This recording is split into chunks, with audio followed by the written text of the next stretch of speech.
நகரம் டிவி நேயர்கள் அனைவருக்கும் வணக்கம். தமிழர்களை பார்த்து உலகமே வியந்து பார்த்த காலகட்டம் உண்டு. தமிழீழத்தை பார்த்தும் தலைவர் மேதகுவே தலைவர் பிரபாகரனை பார்த்தும் இந்த உலகமே பார்த்து வியந்து பார்த்தது. இப்படி ஒரு புரட்சியாளரா? சுபாஷ் சந்திரபோஸ் அவர்களுக்கு அடுத்தபடியாக இப்படி ஒரு புரட்சியாளர் என்று சொன்னால் அது மேதகுவே தலைவர் பிரபாகரன் என்று. தமிழ்நாட்டு அரசியலை பார்த்து எம்ஜிஆர், கலைஞர், ஜெயலலிதா என்று இவர்களெல்லாம் பார்த்து வியந்த காலம் உண்டு. ஊழல், முறைகேடு எல்லாம் இருந்தது, மாற்று கருத்தில். ஆனால் இன்றைக்கு இருக்கக்கூடிய தமிழ்நாட்டு அரசியல் நிலைப்பாடுகள், இவர் சினேகாவை சந்திக்கிறாரு, சிம்ரானை சந்திக்கிறாரு, நெருக்கமாக புகைப்படம் எடுத்துக்கிறாரு. அது சினிமா நெருக்கம், அதுக்குள்ளே நம்ம ரொம்ப போகலை.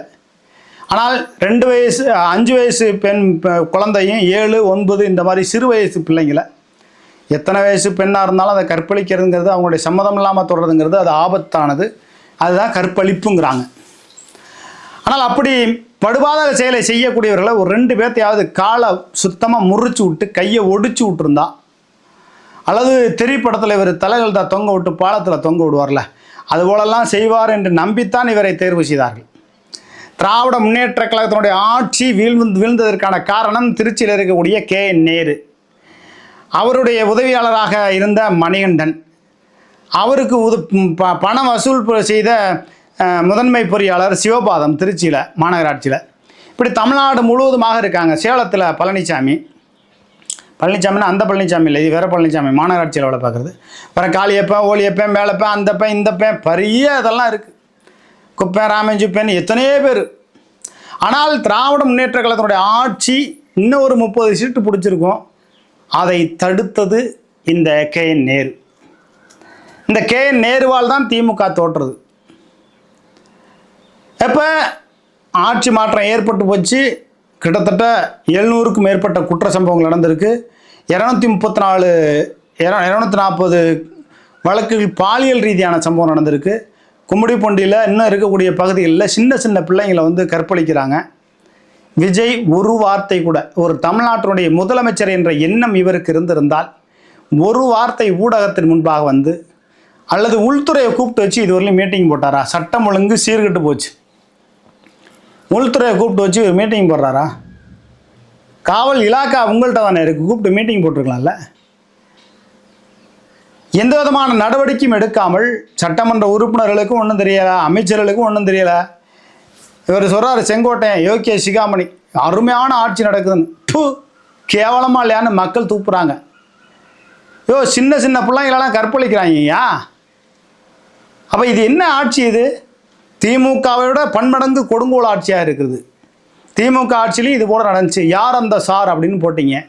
எடப்பாடி பழனிசாமி, மிதுன் அவர்களே, நீங்களெல்லாம் அதிகாரத்துக்கு வர வேண்டும் என்று நினைக்கிறீர்கள். இந்த தமிழ்நாட்டு மக்கள் தவித்து கொண்டு இருக்கிறார்கள். இப்படி ஒரு ஆட்சி வந்து இந்த தமிழ்நாட்டிற்கு மிகப்பெரிய ஒரு கேடு நிகழ்ந்து கொண்டு இருக்கிறது. 5 வயசு 7 வயசு 9 வயது பெண்களெல்லாம் கற்பழிக்கப்பட்டு கொலை செய்யப்படுகிறார்கள். அப்போ யார் அந்த சார்னு போடுறீங்கல்ல, விஜய் சார் யார் அந்த சார்னு போட்டு இவங்க ஹேஷ்டாக் போட வேண்டியது. அப்போ போட்டிங்களா திமுகவை எதிர்த்து போராடிய ஊடகங்கள் எல்லாம், பேசிய ஊடகங்கள், யூடியூபர்கள் எல்லாம் இன்றைக்கு பேச மறுப்பது ஏன்? சட்டம் ஒழுங்கு சீர்கெட்டு சந்தி சிரித்து நிற்குது. உலகமே தமிழர்களை பார்த்து காரி துப்புது.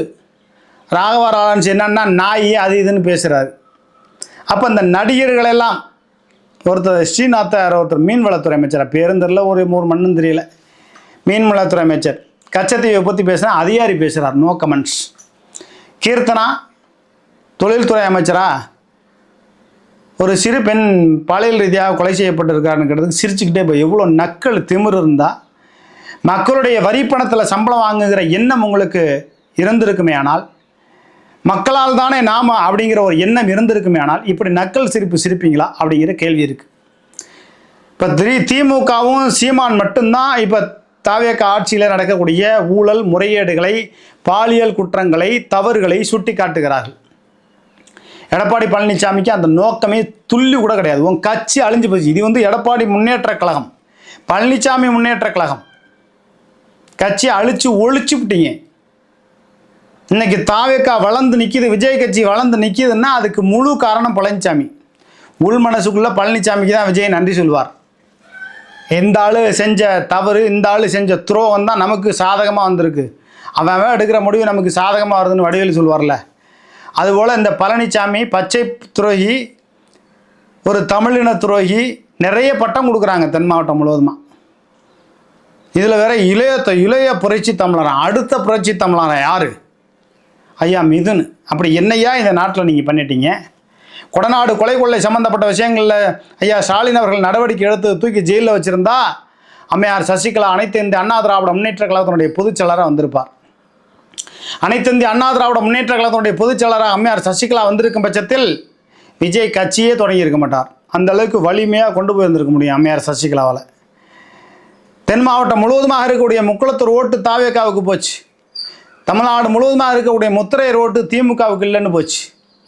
முத்திரையர் ஓட்டு பெரும்பாலும் ஓரளவு அதிமுகவுக்கு போடுச்சு. ஆனால் அந்த முத்திரையர்களில் சிவபதி தாவேகா போயிட்டார், கூப்பாகிருஷ்ணன் தாவேகா போயிட்டார். இன்னும் என்னென்ன சம்பவம்லாம் நடக்குது இந்த பழனிசாமியால். இந்த ஆட்சியில் தாவேகா ஆட்சியில் நடக்கக்கூடிய பாலியல் ரீதியான குற்றங்களை எதிர்த்து போராட்டம் நடத்தாமல் சேலத்தில் ஒருத்தன் 8000 வீடியோ எடுத்து வச்சு பெண்களை பாலியல் ரீதியாக துன்புறுத்துகிற வேளையில் இவர் எடப்பாடி பழனிசாமி மிதுன அரசியலுக்குள்ளே கொண்டு வரது மாதிரி ஒரு நாடகம் ஆடி அந்த பிரச்சனையை மறைக்கிறதுக்கு விஜய்க்கு சாதகமான ஒரு சூழ்நிலையை பழனிசாமி ஏற்படுத்துகிறார். இப்போ அம்மையார் சசிகலா இந்த 8000 வீடியோ எடுத்து வச்சு பண்ணுறான்ல, அது கும்மிடிப்பூண்டி பாலியல் சம்பவம், இதெல்லாம் வந்து அனைத்திந்திய புரட்சி தலைவர் மக்கள் முன்னேற்ற கழகமாக நீங்கள் தேர்தலில் நிப்பாட்டினீங்க, ஆள் நிப்பாட்டினீங்க, குறைச்சலை வாங்கினாங்க, கூடுதலாக வாங்கினாங்க, அது விஷயம். சின்ன பிள்ளைகள்லாம் கற்பழித்து கொலை செய்யப்படுகிற நிலைமையெல்லாம் அம்மையார் சசிகலா வெளிப்படைத்தன்மையாக வந்து பேட்டி கொடுக்கணும். நீங்கள் கட்சியில் இருங்க, அதிமுக கைப்பற்றாமல் போங்க, இந்த நாட்டில் நடக்கக்கூடிய ஊழல் முறைகேடுகளை குற்றங்களை தடுக்க வேண்டும், ஆட்சி மாற வேண்டும் என்று திமுகவை மாற்ற வேண்டும் என்று பரப்புரை செய்த அம்மையார் சசிகலா அவர்களே, இப்பொழுது நீங்கள் எங்கே போனீர்கள் என்ற கேள்வி எழுகிறது. சமூகத்தின் மீதும் அக்கறை இல்லை, தன் சார்ந்த சமுதாயத்தின் மீதும் அக்கறை இல்லை என்கிற ஒரு போக்குக்கு நீங்கள் போய்விடாமல் இன்றைய தாவேக ஆட்சியில் நடக்கக்கூடிய ஊழல் முறைகேடுகள், பாலியல் ரீதியான குற்றங்கள் எல்லாவற்றையும் எல்லா ஊடகங்களும் எல்லா அரசியல்வாதிகளும் கண்டனம் தெரிவித்தால் நிச்சயமாக அவர்கள் பயப்படுவார்கள். ஒரு பகுதியில் ஒரு சின்ன குழந்தை கற்பழித்து கொலை செய்யப்படுகிற பொழுது தாவேகா கட்சியை சார்ந்தவர்களும் பொதுமக்கள் தானே, அவங்களும் போராடுறாங்க, காவல்துறை கைது பண்ணுறாங்க, தாவேகா கட்சின்னு தெரிஞ்சவனே வெளியில் விடுறாங்க. அப்போ சராசரி மக்கள் வந்து அடித்து துன்புறுத்துவீங்களா? பாத்ரூமில் வலிக்கி விழுந்தான்னு சொல்லி முழங்கால உடச்சி விடுவீங்களா?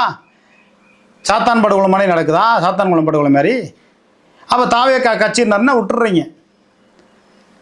நான் ஒரு பத்திரிகையாளராகவும் ஒரு விவசாய சங்கத்தினுடைய தலைவராகவும் சராசரி மக்களில் ஒருத்தனன்னு சொல்கிறேன். இந்த ஆட்சியில் நடக்கக்கூடிய ஊழல் முறைகேடுகளை, பாலியல் குற்றங்களை தடுக்க வேண்டும் என்ற நோக்கத்தோடு அரசியல் கட்சியினர் பேசவில்லை. வைகோ வாயும் சுற்றி பொத்திட்டு பேசாமல் இருக்காங்க. திருமாவளவனும் அது மாதிரி தான் பொத்திக்கிட்டு இருக்காரு. எதற்காக வேண்டி இந்த மாதிரியானது? நீங்கள் எந்த ஆட்சியோ இருக்கட்டும், நீங்கள் கூட்டணியில் இருங்க, இல்லாமல் போங்க. முன்னாடி எதுவும் திமுக ஆட்சியில் நடந்த நகர்ப்புற வளர்ச்சித்துறையில் நேரு செஞ்ச ஊழல் முறைகேடுகளை திருச்சியில் இருக்க எந்த கம்யூனிஸ்ட்காரனா அதை எடுத்து பேசினாங்களா? அதனால் இந்த தாவேகா கட்சியில் பாலியல் குற்றங்கள் 250க்கு மேலே நடந்திருக்கு. எத்தனை பேர்த்துக்கு தண்டனை கிடச்சிருக்கு? சிங்கப்பெண் படைன்னு கொண்டு வரீங்க. ஏற்கனவே இருந்த காவல்துறையில் உள்ளவங்க தானே கூப்பிட்டு வச்சுருக்கீங்க. புதுசாக ஆள் தேர்வு பண்ணீங்களா? 2500 கோடி யாருடைய பணத்தை வரி பணத்தை விரயம் பண்ணுறீங்க? மக்களுடைய வரி பணத்தை விரயம் செய்யாமல் ஏற்கனவே இருக்கக்கூடிய காவல்துறைக்கு சுதந்திரத்தை கொடுத்து ஊழல் முறைகேடு லஞ்ச ஒழிப்புத்துறை இன்னும் இருக்கக்கூடிய சட்டம் ஒழுங்கு சம்பந்தப்பட்ட பிரச்சனைகளில் துரிதமாக நடவடிக்கை எடுங்கள். கற்பழிப்பு போன்ற விஷயங்களில் அந்த நபர் செய்திருக்கும் பட்சத்தில் 100% ஆதாரம் இருக்கும் பட்சத்தில் காவல்துறைக்கு தெரியும் ஏன் குற்றம் செஞ்சவன் குற்றம் செய்யாதவன். அப்படி நடக்கும் பட்சத்தில் என்கவுண்டர் பண்ணி வேலையை முடிச்சிருங்கன்னு சொல்லி விஜய் உத்தரவிட்டால் இந்த அளவுக்கு பிரச்சனை இல்லை. இப்போ விஜய்க்கு என்ன தெரியுமா, ஒரு பக்கம் மின்வெட்டு பிரச்சனையில் அப்படியே பதஷ்டத்திலேயே மக்களை வச்சுருக்கணும். திமுக அதிமுக என்ன செஞ்சிச்சோ அதை செய்யறதுக்கு நீங்கள் எதுக்கு ஏன் முதலமைச்சராக வர்றீங்க? பதஷ்டத்திலே வச்சுருக்கணும். அப்புறம் அணு உலையை கொண்டு வரணும், பதஷ்டத்திலே வச்சுருக்கணும். அடுத்து லாட்ரியை கொண்டு வந்துடணும், பதஷ்டத்திலே இருக்கணும். ஆன்லைன் லாட்ரியை கொண்டு வந்துடணும். இந்த மாதிரியான நாசக்கார வேலைகளை செய்யறதுக்கு தூய சக்தி நீ எதுக்கு வர்றீங்க? மற்ற கட்சியெல்லாம் தூர சக்தியாக தீந்த சக்தியாக. அதனால் விஜய் ஆட்சியில் நடக்கக்கூடிய ஊழல் முறைகேடுகளை, பாலியல் குற்றங்களை சீமானும் உதயநிதி மட்டும்தான் கேட்கிறார்கள். பிற கட்சியினரும் கேட்க வேண்டும். ஊடகத்தில் இருக்கக்கூடியவர்கள், வலைதளங்களில் இருக்கக்கூடியவர்கள் அஞ்சாதீர்கள். அஞ்சுவதும் அடிபணிவதும் நீதி தேவன் ஒருவனுக்கே. அஞ்சுவதில்லை பிறர்பால் கெஞ்சுவதில்லை என்ற பெருஞ்சித்தனாருடைய வைர வரிகளை கேட்ப ஊழல் முறைகேடுகளை, பாலியல் குற்றங்களை தொடர்ந்து சுட்டி காட்டி செய்திகளை அச்சமின்றி சமரசமின்றி வெளியிடுங்கள். எந்த கட்சி ஆளுங்கட்சியாக வந்தாலும் அந்த கட்சியினுடைய ஊழல் முறைகேடுகளை, பாலியல் குற்றங்களை, சமூக விரோத குற்றங்களை தடுத்திட, கட்டுப்பாட்டுக்குள் கொண்டு வர குரல் கொடுங்கள். தமிழ்நாட்டில் சாராய ஆலைகளை மூடிவிட்டு தென்னம்பால் பணம்பால் இறக்குவதற்கு இன்றைய முதலமைச்சர் அனுமதி கொடுக்கும் முறை விவசாய சங்கத்தை சார்ந்தவர்கள் போராடுங்கள். நன்றி, வணக்கம்.